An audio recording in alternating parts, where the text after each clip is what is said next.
It's a day that people are celebrating, finally lifting COVID-19 restrictions, many of them to go. But we mustn't forget the medical vulnerable people who are out there, like Jan Rynne, who has a rare blood cancer. She tweeted this morning, "We've decided to let rip a month before our first delivery of antivirals." Good morning, Jan. Good to talk to you again. Good morning, Declan. Good to talk to you again, but probably not a great day for the immune-compromised today. Well, let me tell you first, or let me ask you first of all, how are you feeling yourself? Physically, I'm doing okay, thankfully, and continuing on my treatment, and medications are delivered to me from the UK, and I've great support from my trials team in the UK at the moment, so that's the good stuff. On another level, really disappointed, Declan. And I'm not disappointed with society opening up. That has to happen. But the immune-compromised, the medically vulnerable have been forgotten in all of this. And our government has not yet procured the antiviral treatments that we need to keep us safe.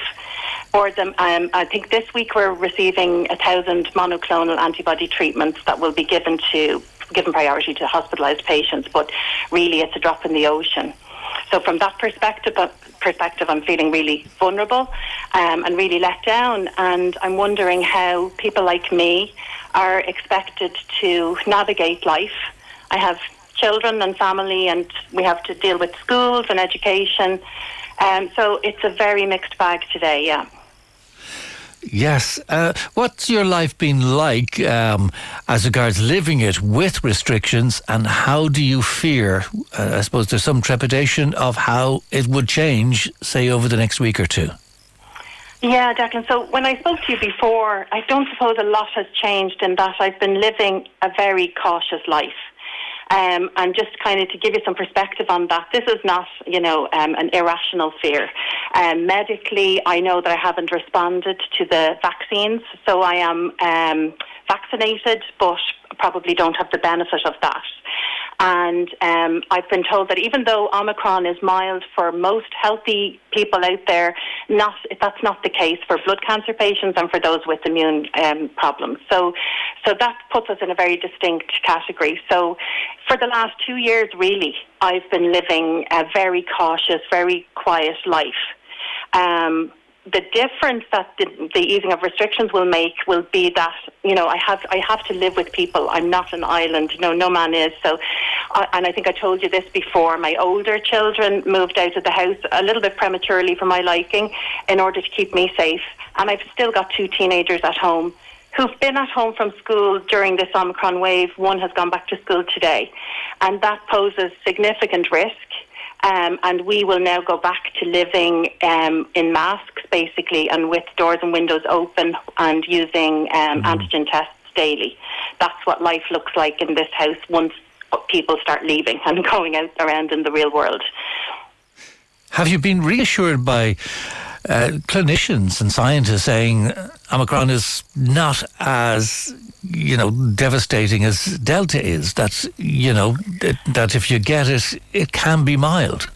Yeah, so I suppose it's a little bit like Russian roulette, Declan, and everybody's, medical situation and health is different. But I have been advised by my own medical team that Omicron would not necessarily be mild for me.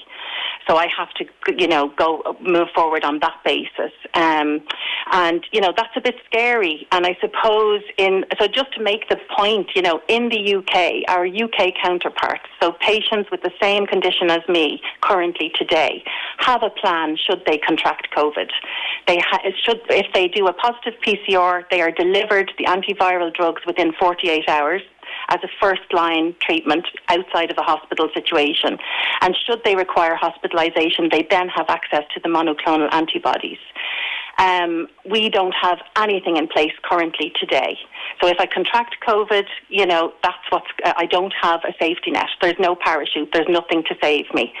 And we know that, like I say, a very limited amount of monoclonal antibodies are winging their way to Ireland as we speak. But there's a very time-sensitive issue around the administration of these drugs too. So we would have to have a rapid testing, PCR testing system in place for patients like me. So it feels very unsafe. That's the bottom line. I feel very vulnerable, and I'm asking the people who live with me and who love me to really be cautious. And it's not very fair on anyone, but this is the situation we've been put into. Gosh, you have, by the sound of it, every waking moment you're wondering about the enemy that could be just a couple of meters away. And I don't mean your family, obviously, but this virus and the things it could do for you, which the outcome mightn't be very pleasant. Yeah, so exactly. What do we do? Yes. I don't know what to do, Declan. I mean, like I say, we've been living like this for 2 years, and I would have had a lot of hope at the start that as a country and as a globally, that we could, get control of this pandemic and make the world a little bit safer for people like me.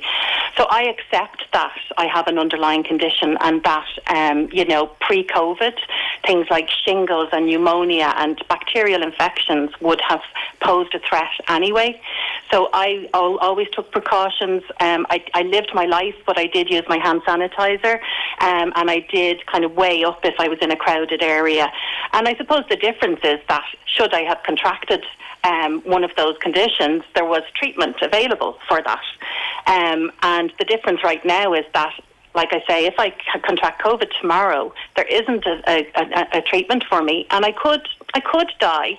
Or, sometimes there are worse things than death, and that's like really serious illness, long COVID.